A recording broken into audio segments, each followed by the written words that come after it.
ବନ୍ଧୁ, ଶ୍ରୋତା ବନ୍ଧୁ, ବିଜ୍ଞ ବନ୍ଧୁ, ଆପଣମାନେ ସମସ୍ତେ ଏବେ ଉତ୍ସୁକ ଯେ ବୃହସ୍ପତି ଚଳନ ଯାହା ମେ 14ରେ ଘଟିବାକୁ ଯାଉଛି। 25 ମସିହାରେ ବୃହସ୍ପତିଙ୍କର ଚଳନ ଯେ ଖାଲି ମେ 14 ହେବ ତା ନୁହଁ, ସେ ପୁଣି ପଛକୁ ଫେରିବେ, ବକ୍ରଗତି କରିବେ, ବୃଷକୁ ଯିବେ, ପୁଣି କିଛି ଦିନ ଗଲେ ମିଥୁନକୁ ଆସିବେ। এই ଚକାଭଉଣୀ ଖେଳ ଭିତରେ ଖାଲି ମୁଁ ତମେ ଆଉ ସେ ମାନେ ଆମେମାନେ ଘାଣ୍ଟି ଚକଟି ହେବା। ବୃହସ୍ପତି ଚଳନର ଯେଉଁ ସୁଫଳ ବା ଯେଉଁ କୁଫଳ ଭୋଗାଭୋଗ ହେବ ସେ ବିଷୟରେ ଆମେ କ୍ରମଶଃ ମେଷ, ବୃଷ, ମିଥୁନ, କର୍କଟ ଉପରେ ଆଲୋଚନା କରିସାରିଛେ। ଆମେ ଆଜି କେଉଁ ରାଶି ଉପରେ କହିବାକୁ ଯାଉଛେ ତାହା ଅବଶ୍ୟ ଆପଣ ଜାଣିସାରିଛନ୍ତି। ମୁଁ ଆଜି ରାଶି ନାଁ କହିବିନି,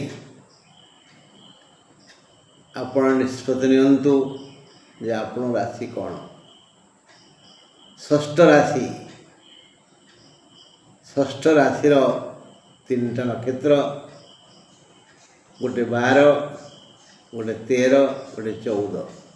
ଯଦି ଆପଣଙ୍କର ଷଷ୍ଠ ରାଶି ଆଉ 14 ନକ୍ଷତ୍ର 14/6 ଯଦି ଜାତକରେ କୋଷ୍ଠୀଚକ୍ରରେ ମଧ୍ୟଭାଗରେ ଲେଖା ଅଛି 14/6, 14 ବିଭକ୍ତକ 6,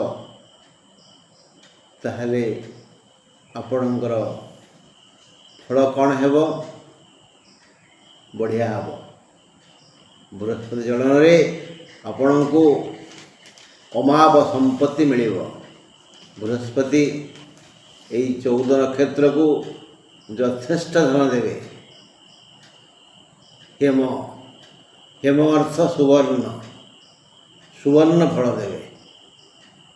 ଯଦି ଜାତକରେ ସେ ମାନେ ବୃହସ୍ପତି ଦେବଗୁରୁ କେନ୍ଦ୍ରାଧିପତି ହୋଇନଥିବେ, ଅର୍ଥାତ୍ ଲଗ୍ନ, ଚତୁର୍ଥ, ସପ୍ତମ ଓ ଦଶମ ଘରର ଅଧିପତି ହୋଇନଥିବେ, ତାଙ୍କ ଘର ହେଲା ଧନୁ ଓ ମୀନ। ସେ ଧନୁ ଓ ଘର, ଧନୁ ଓ ମୀନ ଘରର ମାଲିକ ଯଦି ସେଠି 1, 4, 7, 10 ଲେଖା ନଥାଏ, ତାହେଲେ ସେ କେନ୍ଦ୍ରାଧିପତି ନୁହନ୍ତି। ଏଇ କେନ୍ଦ୍ରାଧିପତି ଦୋଷରେ ଯେତେବେଳେ ବୃହସ୍ପତି ଦୋଷୀ ହୋଇଯାଆନ୍ତି, ସେ କାହାକୁ କୌଣସି ପ୍ରକାର ସୁଫଳ ଦେଇପାରନ୍ତି ନାହିଁ। ହେ ଜିଜ୍ଞାସୁ ବନ୍ଧୁ, ଆମେ ଏ ବିଷୟରେ ସବୁବେଳେ ଅବଗତ ରହିବା ଯେ ଆମ ଜାତକରେ ବୃହସ୍ପତି କେନ୍ଦ୍ରାଧିପତି ନୁହେଁ ତ? ଯଦି ସେ ଜାତକରେ କେନ୍ଦ୍ରାଧିପତି ନ ହୋଇ ଲଗ୍ନ, ଚତୁର୍ଥ, ସପ୍ତମ, ଦଶମ, ପଞ୍ଚମ, ନବମରେ ଥାନ୍ତି ବା ଧନୁ, ମୀନ, ବିଛା, ମେଷ, କର୍କଟ ଓ ସିଂହରେ ଥାନ୍ତି, ତେବେ ଅବଶ୍ୟ କଲ୍ୟାଣ କରିବେ, ସୁଫଳ ଦେବେ। ସେହି ସୁଫଳ ଆପଣଙ୍କୁ ସୁବନ୍ଧୁ, ସୁଶରୀର, ସୁପରିବେଶ ଗଠନ କରିବାରେ ସହଯୋଗ କରିବ।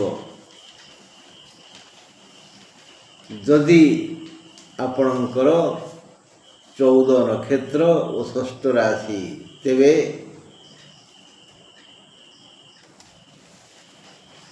ଧନ ଲାଭ ବିଭିନ୍ନ ଦିଗରୁ ହେବ। ଧନ ପ୍ରାପ୍ତିର ବାଟ ଖୋଲିଯିବ। ହିସାବ କରିବା ଆପଣଙ୍କର କେଉଁ ବୃହସ୍ପତି ହେଉଛି, 6ষ্ଠ ବୃହସ୍ପତି କି ଅନ୍ୟ ବୃହସ୍ପତି। 6ষ্ଠ ରାଶି ବୋଇଲେ କ'ଣ? କନ୍ୟା ରାଶି। କନ୍ୟା ପାଖରୁ ଗଣିଲେ ମିଥୁନକୁ 10 ହେବ। 10ମ ବୃହସ୍ପତି। 10ମ ବୃହସ୍ପତିରେ ସେତେ ଲାଭ ହୁଏନି, କିନ୍ତୁ 14 ନକ୍ଷତ୍ରକୁ ଲାଭ ଲାଭ ଲାଭ ହେବ। 10ମ ବୃହସ୍ପତି ହେଲେ ସମସ୍ତ ଦର୍ପ ଅହଙ୍କାର ବଳ ବିକ୍ରମର ଅଧୋପତନ ହୋଇଥାଏ। ସମସ୍ତ ଦର୍ପ ଅହଙ୍କାର ବଳ ବିକ୍ରମର ଅଧୋପତନ ହୋଇଥିଲା ଆଦିଦୈତ୍ୟ ମଧୁ ଓ କୈଟଭଙ୍କର। ଶ୍ରୀହରିଙ୍କ କାନ ମୂଳରୁ ଜନ୍ମିଥିବା ଏହି ଦୁଇ ଦୈତ୍ୟ ବହୁ ଶହ ବର୍ଷ ବଞ୍ଚିଥିଲେ। 14 ବ୍ରହ୍ମାଣ୍ଡରେ ଉତ୍ପାତ କଲେ। ଯେତେବେଳେ ତାଙ୍କର ଏହି ସମୟ ଆସିଗଲା, ନକ୍ଷତ୍ର ଅନ୍ତର୍ଦଶା ଓ ଗ୍ରହରାଜ ବୃହସ୍ପତି 10ମ ହେଲେ, ସେତେବେଳେ ଗୋଚରରେ ତାଙ୍କର ଅଶୁଭ ସମୟ ଆସିଲା। ଉତ୍ପାତ କରୁଥିଲେ। ସମୟ ପରିବର୍ତ୍ତନଶୀଳ। ଶ୍ରୀହରିଙ୍କ କାନମୂଳରୁ ଜନ୍ମିଥିବା ଏହି ଦୈତ୍ୟ ଦୁହେଁ ମଧୁ କୈଟଭ ଶେଷରେ ଶ୍ରୀହରିଙ୍କ ଦ୍ୱାରା ବଧ ହେଲେ, ବିନାଶ ହେଲେ। ତେଣୁ 10ମେ ମଧୁ କୈଟଭ ଲେଖା ନାହିଁ, 10ମେ ମଧୁ କୈଟଭ। ଏଇ ଦୁଇ ଜଣ ମଧୁ ଆଉ କୈଟଭ।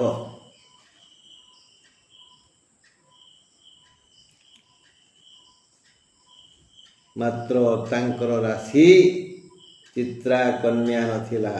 ଏଣୁ ଯେଉଁମାନଙ୍କର 14 ନକ୍ଷତ୍ର ଓ 6ষ্ଠ ରାଶି ଅର୍ଥାତ୍ ଚିତ୍ରା ନକ୍ଷତ୍ର କନ୍ୟା ରାଶି, ସେମାନେ ସୁବର୍ଣ୍ଣ ଫଳ ଲାଭ କରିବେ।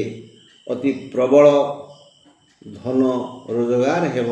ଯଦି ଜନ୍ମ ଜାତକରେ ବୃହସ୍ପତି ଶୁଭସ୍ଥ, ତେବେ ସେମାନଙ୍କର ଭାଗ୍ୟର ବି ଅବଶ୍ୟ ଉଦୟ ହେବ।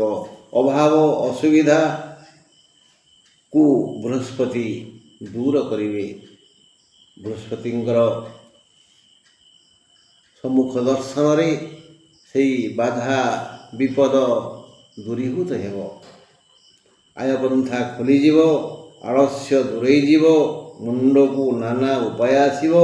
ଯିଏ ଯେଉଁ ବୃତ୍ତିରେ ପରିବାର ପ୍ରତିପୋଷଣ କରୁଛନ୍ତି, ସେମାନଙ୍କର ସେହି ବୃତ୍ତିର ବିକାଶ ହେବ।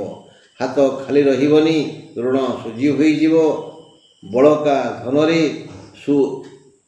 ଶୁଭକାର୍ଯ୍ୟ ହେବ ଓ ବଳକା ଧନର ସୁବିନିଯୋଗ ହେବ।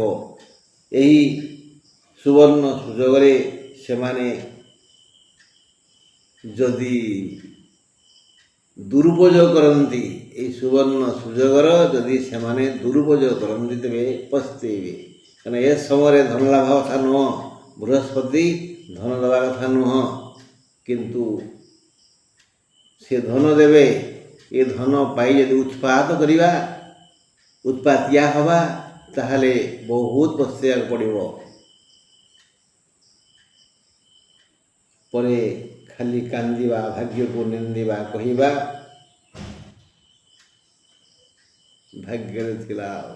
ଭାଗ୍ୟରେ ଥିଲା ବନ୍ଧୁ, ଅସମୟରେ ଧନ ମିଳିଛି, ଖର୍ଚ୍ଚ କରନ୍ତୁ, ବଳକା ଧନକୁ ସଞ୍ଚୟ କରନ୍ତୁ। କାରଣ କାଲି ପାଇଁ ଚିନ୍ତା ନ କଲେ ଖାଲି କାନ୍ଦିବା କଥା।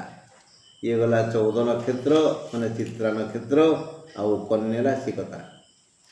ଆମେ ଆଉ ଟିକେ ପଛକୁ ଯିବା। 13 ନକ୍ଷତ୍ର, ଏହି କନ୍ୟା ରାଶିର 13 ନକ୍ଷତ୍ର ମାନେ ହସ୍ତା କନ୍ୟା, ସେମାନଙ୍କ ପାଇଁ ଭଲ ଫଳ ନୁହଁ। ହସ୍ତା କନ୍ୟାକୁ ବୃହସ୍ପତିଙ୍କର ଶୁଭ ଦୃଷ୍ଟି ନାହିଁ।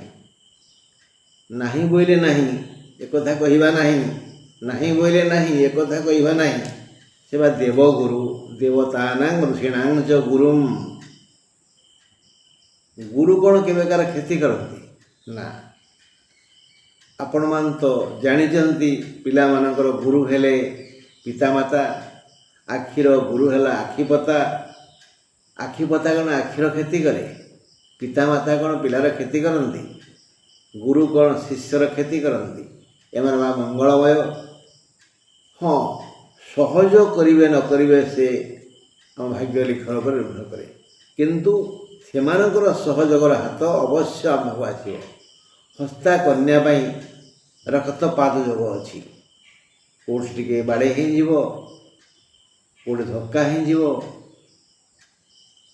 केमती कौन कटिज इत्यादि रक्तपात जोग यही बृहस्पति चलन हेतु यही 13 नक्षत्र 6 राशि को कन्या राशि को हस्ता नक्षत्र को रक्तपात जोग हेब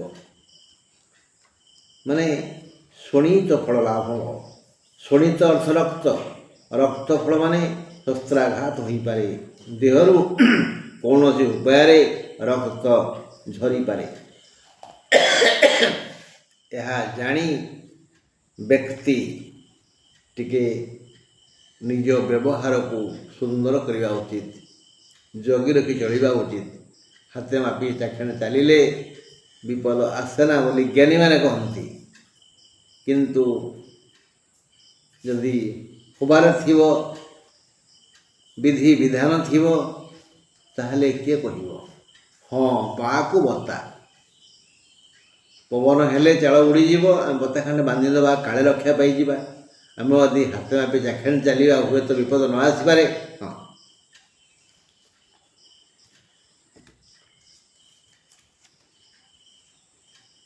यह जानी जगी रखी व्यवहार करुवा दा कता कुराड़ी फाउंडा शाबल ब्लेड छुंची प्रति सतर्कता अवलंबन करा उचित निम्न रक्तचाप व उक्त उच्च रक्तचाप हो पारे एणु कौन सी कथा को नहीं अधिक चिंता न करवा उचित चर्म रोग हो पारे काछुकुंडिया बथ बाड़मूलिया व्रणादि रक्तपुज देहरु जापे यही उपाय प्रबल यही समय प्रबल घिमिरी हुए देह मुंड कुंडे हुए रक्त क्षरण होता है झुंटी पड़े कटि गले माड़ बाजिले भी रक्तपात होता है यार परिमाण जन्म जातक बृहस्पति स्थिति को नहीं विचार करा उचित क्षय क्षति कौन हम केते हेब केबे हेब ताहा भावी चिंती कहवा एक संकटर कथा तेणु यही संकटरू रक्षा करिवे केवल हनुमान संकट मत हनुमान संकट कटे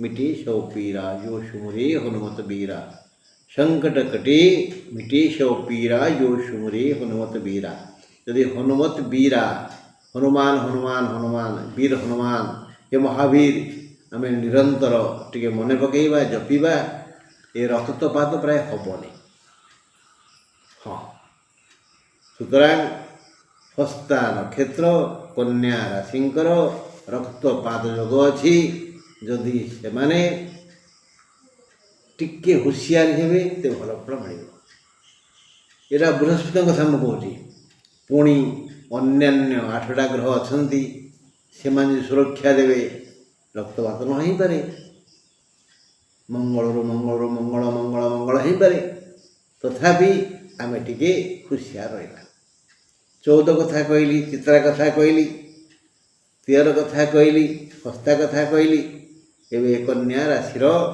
12 नक्षत्र उत्तर फल नक्षत्र देखा तार फल कौन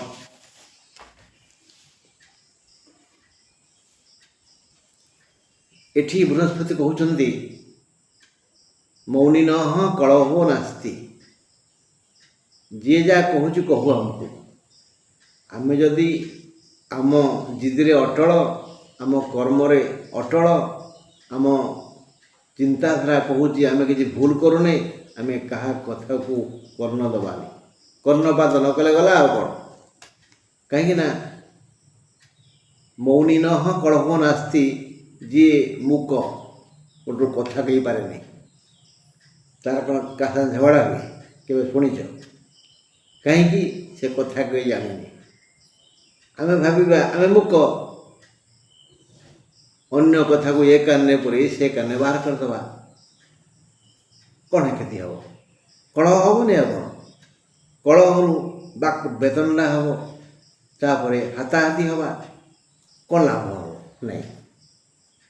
କହିଲା ତ, କାଲି ଆପଣ ମୋତେ କ'ଣ କହିଲେ ଭାବନ୍ତୁ ତ, ଏଇଟା କ'ଣ କିଏ କାହାକୁ କହେ? ମୁଁ କ'ଣ କହିଲି? ହସିଦେଲି। ପରେ ସଞ୍ଜ ବେଳକୁ ଆସିଲେ, ନେହୁରା ହେଲେ, କହିଲେ ଭାଇ ମୋର ଭୁଲ ହେଇଗଲା, ମୋର ଏମିତି କହିବାର ନଥିଲା।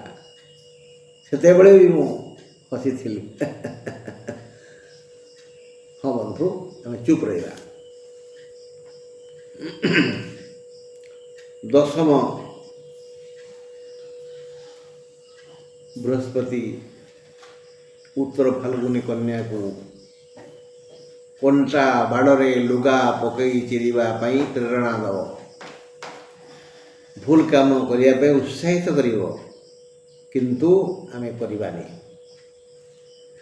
ଯଦି ଉତ୍ତର ଫାଲ୍ଗୁନୀ କନ୍ୟା, ତେବେ ସବୁ ଶୁଣି ନୀରବତା ରକ୍ଷା କରିବା, ନ ଶୁଣିଲା ଭଳି ଅଭିନୟ କରିବା, ତେବେ କେହି ଆମ ସହ କଳହ କରିପାରିବେ ନାହିଁ। ଏଇଠି ପ୍ରଶ୍ନ ଉଠେ, କଜିଆ କେଉଁଠି ହୁଏ?